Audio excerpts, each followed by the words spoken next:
The Galactic Confederation's Grand Assembly Hall hung suspended in space, a massive crystalline structure that housed representatives from over 3,000 civilizations.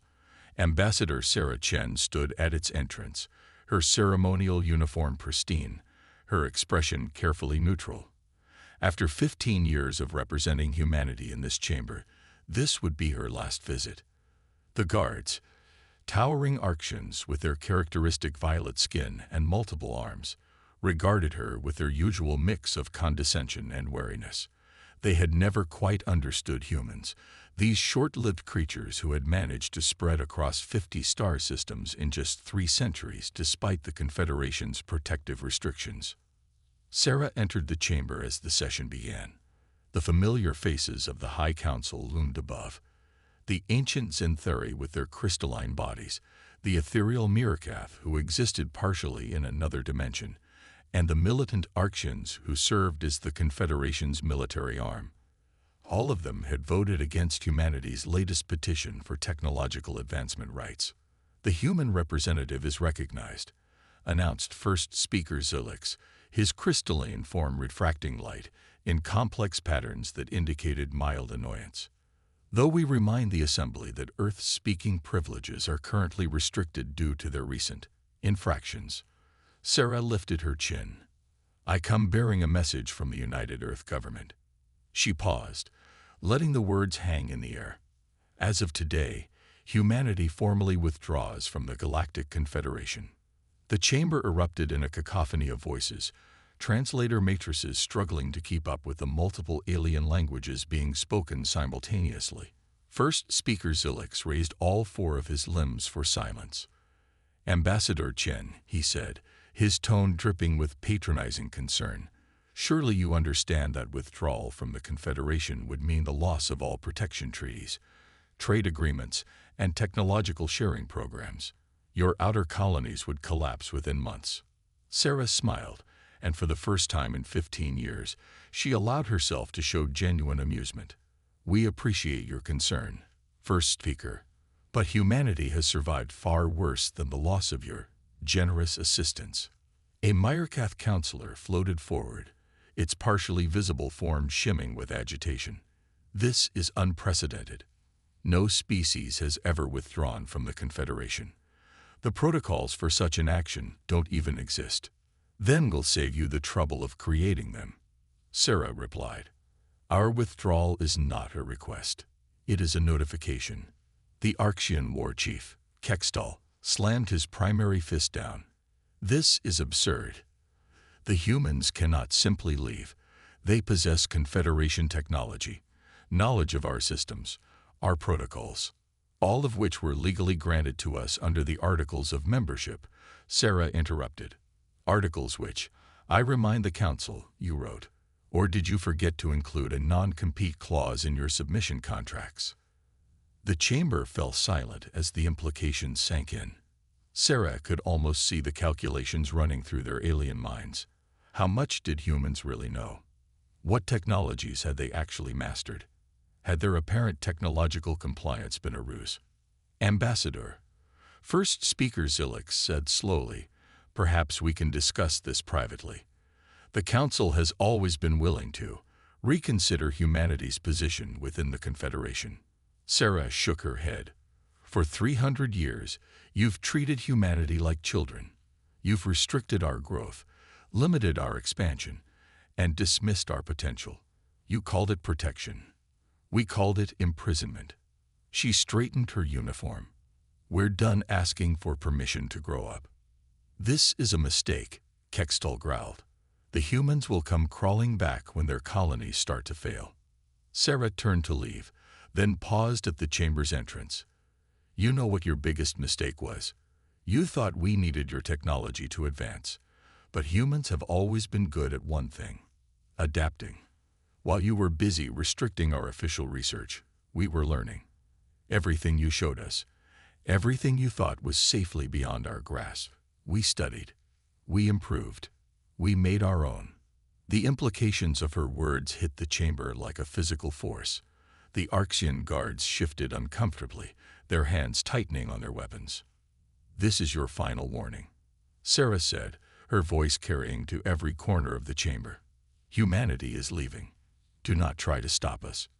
Do not try to track us. What happens next will depend entirely on your choices. As she walked out of the chamber for the last time, Sarah activated her neural link. Phase 1 complete, she subvocalized. Begin the Exodus protocol. Across human space, hidden shipyards awakened. Massive vessels, constructed in secret over decades, began powering up their engines. Colony ships, warships, and technological marvels that the Confederation had thought impossible for humans to create emerged from their camouflaged docks. Humanity had spent 3 centuries preparing for this moment. Now, they would show the galaxy exactly what they were capable of when they stopped playing by someone else's rules. Deep within the asteroid belt of the Proxima Centauri system, Admiral James Rodriguez stood in the command center of Project Nightfall.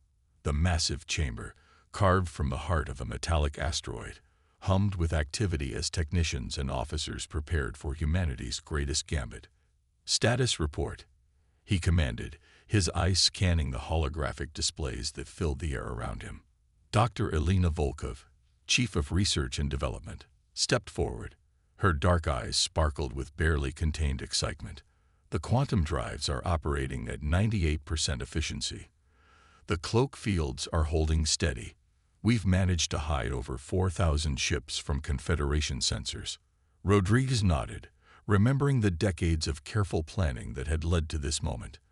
While the Confederation had smugly restricted human technological development, they had failed to understand a fundamental truth about humanity.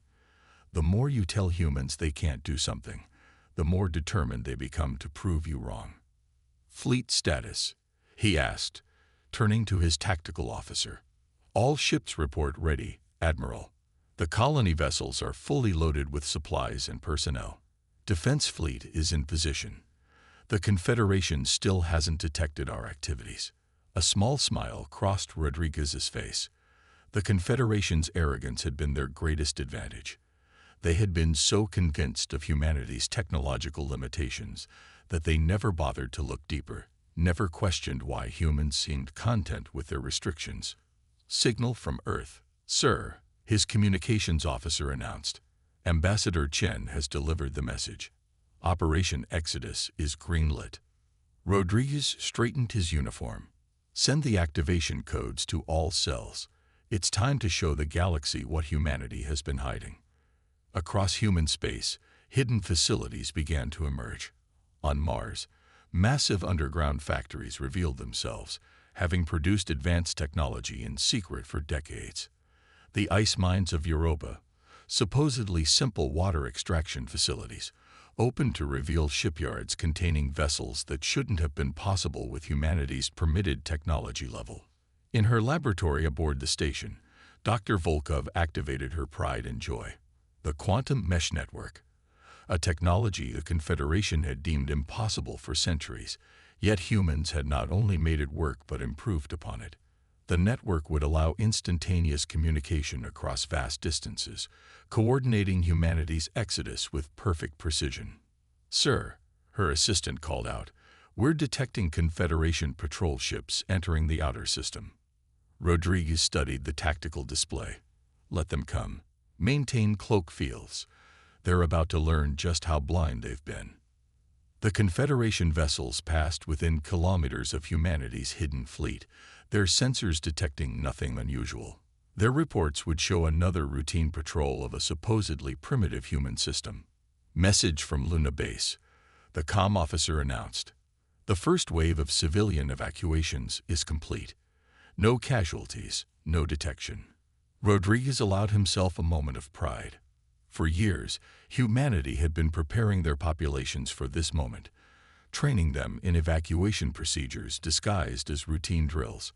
Now, millions of people were being moved with careful precision, leaving behind perfectly maintained but empty cities for the Confederation to find. In her private quarters, Dr. Volkov reviewed the final calculations for their destination. The Confederation had always restricted human exploration to safe regions of space, claiming the rest was too dangerous for their level of development. But human scientists had been secretly mapping, and studying these forbidden zones for centuries. "Admiral," she called over the comm, "I've confirmed the coordinates for New Haven.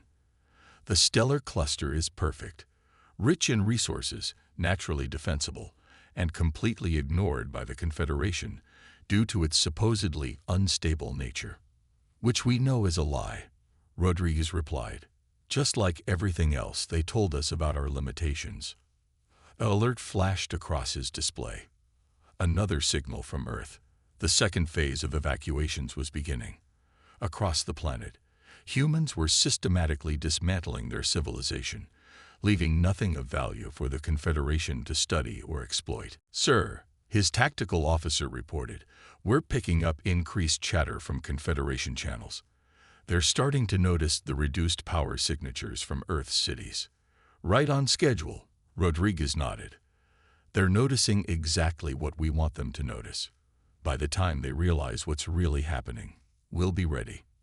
In her lab, Dr. Volkov activated another system that would have made the Confederation's scientists weep with envy. A quantum predictive matrix that could model complex scenarios with unprecedented accuracy. The display showed their chances of success, the likely Confederation responses, and the optimal countermeasures. "Admiral," she called, "the matrix confirms it. We have an 89% chance of completing the exodus before they can mount an effective response. Their own protocols will slow them down. They'll waste precious time trying to understand how we achieve this level of technology right under their noses." Rodriguez studied the massive holographic display, showing the positions of all human assets, official and hidden, across known space. Humanity had spread itself thin, playing by the Confederation's rules, making their civilization look weak and dependent. Now they would show the galaxy the truth. "Send word to all commands," he ordered. "Operation Exodus enters Phase 3 at 600 hours. Inform Ambassador Chen that we're ready for her final performance." As the orders went out, Rodriguez watched the status indicators changing across the display. Humanity had spent 3 centuries preparing for this moment, building in secret, learning, adapting, and waiting for the right time to reveal their true strength. The Confederation thought they were shepherding a young, dependent species. They were about to discover they had been nurturing a wolf in sheep's clothing. And now the wolf was ready to show its teeth. The first signs that something was wrong came from the Confederation's trade monitoring stations. Traffic from human worlds had slowed to a trickle, then stopped entirely. When investigation teams arrived at Earth's orbital stations, they found them operating on automatic, staffed by maintenance that were supposed to be far beyond human capabilities. In the Confederation's Grand Assembly, chaos reigned. First Speaker Zilix faced a chamber full of angry representatives demanding explanations. "Our sensors show massive energy signatures from all human systems," reported the Arxian War Chief Kextal, his violet skin darkened with rage. "They're using technology that should be impossible for them." On the bridge of the HSS Prometheus, Earth's first true battleship, Captain Maya Patel watched the Confederation's confusion with grim satisfaction. Her vessel, nearly 2 kilometers long, represented everything humanity had achieved in secret. Its quantum gravitic engines, phase shift armor, and consciousness-linked AI systems would have sent the Confederation into a panic if they could detect them. "Status of the civilian fleet?" she asked her XO. "The last colony ships are moving into position," Commander David Chen reported. "Over 8 billion people safely evacuated from Earth and the inner colonies. The Confederation still hasn't realized the scale of what we're doing." Maya nodded, remembering the years of preparation. Every human child had grown up learning 2 histories. The official one they showed the Confederation, and the true history of human advancement. Now, that deception was paying off. In the engineering section, Chief Engineer Takeshi Yamamoto monitored the quantum drive systems. The technology had been humanity's greatest breakthrough, achieved by combining stolen Confederation science with human innovation. The aliens had always assumed certain principles were impossible to overcome. They had never considered that their basic assumptions might be wrong. Energy signature from the Confederation fleet, announced the sensor officer. 5 dreadnoughts entering the solar system. They're demanding we power down and prepare for inspection. Maya smiled. Send them our prepared response. Then activate the phase shift drives. Let's show them what humanity can really do. Across human space, thousands of ships shimmered and seemed to fade from reality. The phase shift technology, deemed impossible by Confederation physics, allowed human vessels to exist partially out of normal spacetime. To the Confederation's sensors, it appeared as if humanity's entire civilization had simply vanished. In his command center, Admiral Rodriguez watched the operation unfold. Status of Project Legacy. Dr. Volkott's hologram appeared beside him. All automated systems are in place. When the Confederation tries to study our abandoned worlds, they'll find exactly what we want them to find. Every piece of evidence will lead them further from the truth. The Admiral nodded. They had spent decades preparing this deception, building fake research facilities, planting false data trails, creating an elaborate myth of human development that would keep the Confederation chasing shadows for centuries. On the Prometheus, Maya received the signal she had been waiting for. All ships, execute final jump coordinates. Begin Operation Starbreak. Across the solar system, human ships engaged their quantum drives simultaneously. The coordinated energy burst created a cascading disruption in spacetime, another impossible feat that humanity had mastered in secret. The Confederation dreadnoughts could only watch as reality itself seemed to twist around the human fleet. In the Grand Assembly, the sensor readings caused panic. Nothing in their physics said this should be possible. Message from Admiral Rodriguez, Maya's comm officer announced. The exodus is complete. All human ships accounted for. We're ready for Phase 4. Maya took a deep breath. This was the moment of truth, the part of the plan that would ensure humanity's freedom. Initiate the Veil Protocol. Across human space, automated systems activated. Quantum field generators, hidden on planets, moons, and asteroids, began creating a permanent distortion in spacetime. The Confederation would find it impossible to follow humanity's trail. The very laws of physics would work against them. In the Confederation Assembly, First Speaker Zilix received the final message from humanity. It was brief, encoded in a way that should have been beyond human capability. We gave you 3 centuries to accept us as equals. You chose to treat us as children. Now we leave you with a question that will haunt your civilization. If we could achieve this much while playing by your rules, what else have you missed about the species you've been suppressing? Goodbye, and we suggest you don't try to follow us. The laws of physics themselves will fight you, and we've had a long time to make them our allies. The message ended with a data burst that overloaded and destroyed half the Confederation's quantum communications network, a parting gift to remind them of their mistake. On the Prometheus, Maya watched the sensor readings as the Veil Protocol took full effect. Behind them, the space lanes to human territory became a twisted maze of quantum distortions. Ahead lay the unknown and freedom. Plot a course to the rendezvous point, she ordered. It's time to show our people their new home. As the human fleet moved into unexplored space, they left behind a mystery that would obsess the Confederation for generations. How had humanity hidden their true capabilities for so long? What other secrets had they kept? And most worryingly, what would they become now that they were truly free? War Chief Kextel stood before the Confederation Emergency Council, his massive frame radiating tension. The holographic displays behind him showed the impossible. Every human world, systematically emptied. Cities stood pristine but abandoned. Colonies showed no signs of life. And the quantum distortions left behind defied their most advanced sensors. The humans have made fools of us all, he growled.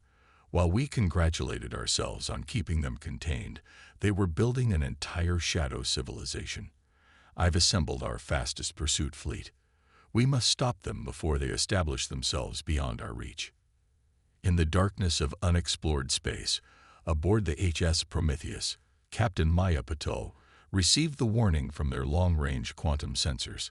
Confederation pursuit fleet detected. Looks like they didn't appreciate our goodbye message. Dr. Volkov's hologram appeared on the bridge, her expression serious. They're using their most advanced drives, technology they never showed us. Interesting how quickly they abandoned their own restrictions. Maya studied the tactical display. The Confederation fleet was impressive. 50 capital ships, including their legendary world-breaker vessels. Under normal circumstances, it would have been an overwhelming force. Time to see if our theories about their weapons are correct, Maya said. Battle stations. Prepare to execute Protocol Thunderbolt. Throughout the human fleet, crews moved with practiced precision. This confrontation had been war-gamed thousands of times in secret simulations. They knew the Confederation's strengths, their weaknesses, and most importantly, their assumptions about what was possible. Admiral Rodriguez's voice came through on the quantum link. All ships, execute dispersal pattern Delta. Remember, we're not here to fight. We're here to teach them why they should never try to fight us. The human fleet split apart in a complex dance that would have been impossible with conventional drives. Ships phased in and out of normal space, creating a three-dimensional maze that the Confederation vessels struggled to track. On his flagship, Kextol watched in growing frustration as his sensors failed to maintain lock on the human vessels. Impossible. Their maneuvers violate every law of physics we know. That's the point, his science officer replied quietly. They're not breaking the laws of physics. They're using laws we never knew existed. The first shots came from the Confederation fleet. Massive energy beams that could tear apart conventional ships. But the human vessels shifted phase just enough for the beams to pass through harmlessly, their crews protected by quantum field technologies that the Confederation had deemed theoretical. Maya watched the battle unfold with clinical precision. They're falling into the exact pattern Dr. Volkov predicted. Execute Phase 2. Across the human fleet, ships activated their secondary systems. Instead of returning fire, they began generating complex quantum field interactions. Space itself seemed to twist and fold around the Confederation fleet. In his command center, Admiral Rodriguez observed the data streams. They still think this is about firepower. Show them their mistake. The human ships began their synchronized movement. Each vessel's quantum drive contributed to a growing distortion in spacetime. The Confederation fleet found their own advanced drives working against them, their energy emissions feeding the growing anomaly. What are they doing? Kextol demanded as his flagship's systems began to fail. Our weapons are at full power, but we're not even scratching their defenses. The answer came in the form of a transmission from the Prometheus. Maya's hologram appeared on his bridge, her expression calm. War Chief, you're about to learn why bringing your most powerful ships was a mistake. The more energy you expend, the stronger our quantum fields become. Your own weapons are powering our defenses. Kextol watched in horror as the space around his fleet began to crystallize. The human ships had created a quantum cage, using the Confederation's own energy emissions to power it. His mighty fleet was being trapped in a prison of altered spacetime. This is your final warning, Maya continued. You cannot follow where we are going.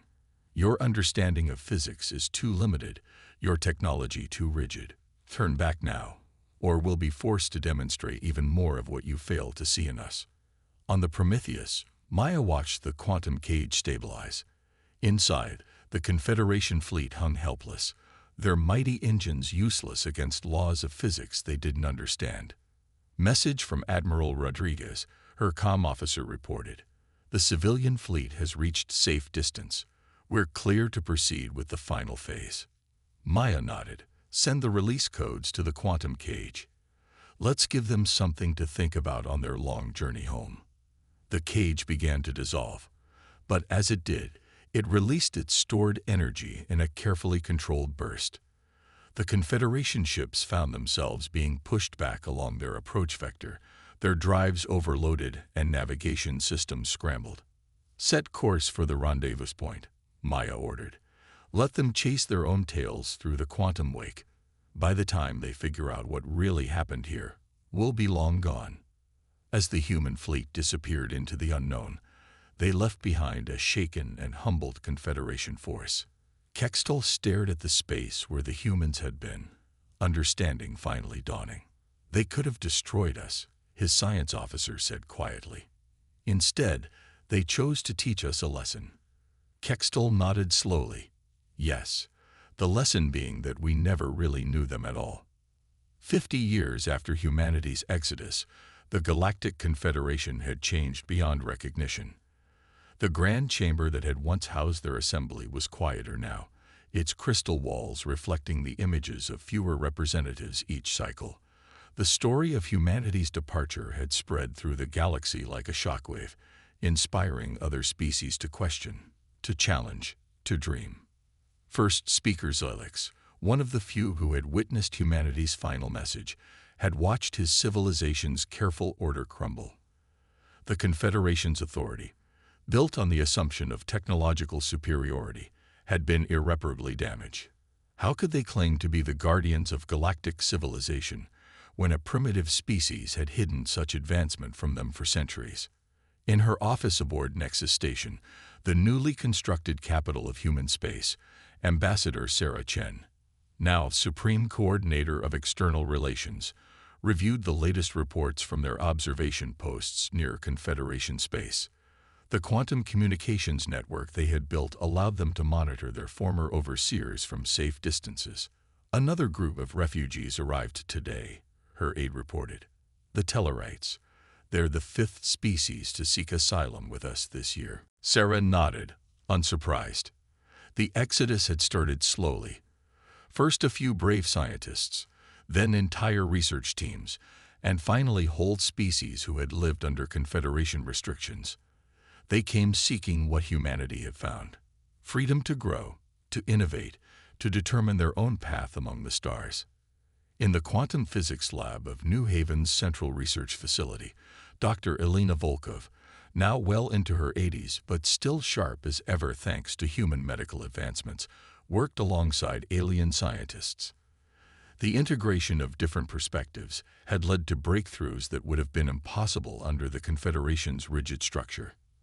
The latest data from the Quantum Probe Network is fascinating, a Tellarite physicist commented, his crystalline form shimmering with excitement.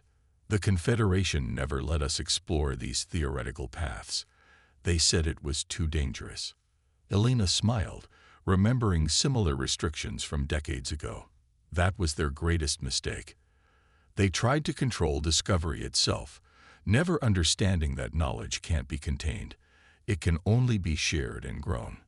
Admiral Rodriguez's successor, Admiral Maya Patel, stood on the observation deck of humanity's new fleet headquarters, watching ships of various species move through the quantum lanes their civilization had created. The combined knowledge of multiple races had improved even their most advanced technologies. Message from the border stations, her aide reported. Another Confederation patrol testing the quantum barrier. Same result as always. They still can't breach it. Maya nodded.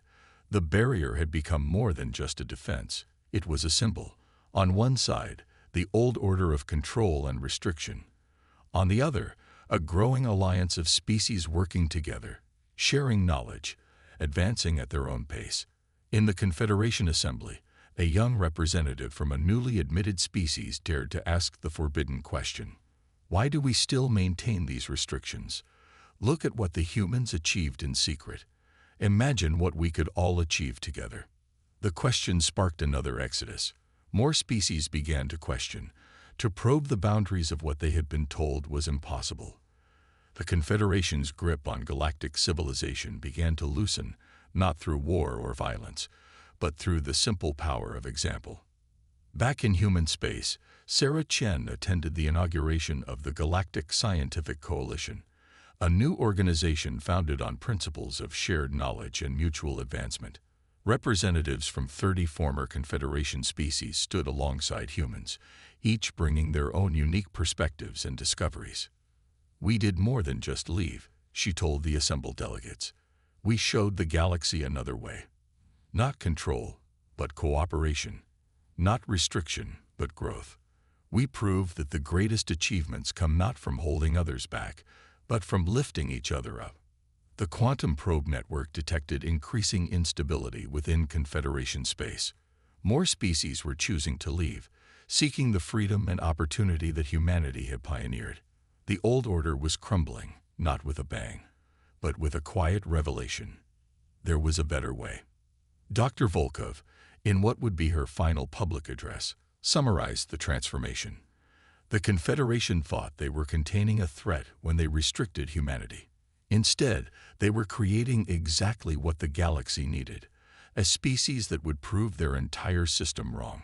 Sometimes, the greatest revolution isn't in destroying the old order, but in showing a better path. In the depths of space, at the very edge of human territory, a quantum beacon broadcasted a continuous message to any species brave enough to question their limitations. To those who seek knowledge without bounds, to those who dream beyond their stars, to those who believe in the power of cooperation over control, we welcome you to a new way forward. Humanity remembers what it means to be held back, and we promise you this. Here you will find only open doors, and the freedom to walk through them. The Confederation's legacy was fading, replaced by something they had never imagined. A galactic civilization built not on control and fear, but on courage, cooperation, and the unlimited potential of free minds working together. Humanity's greatest victory hadn't been in leaving the table, but in building a new one where all species could sit as equals.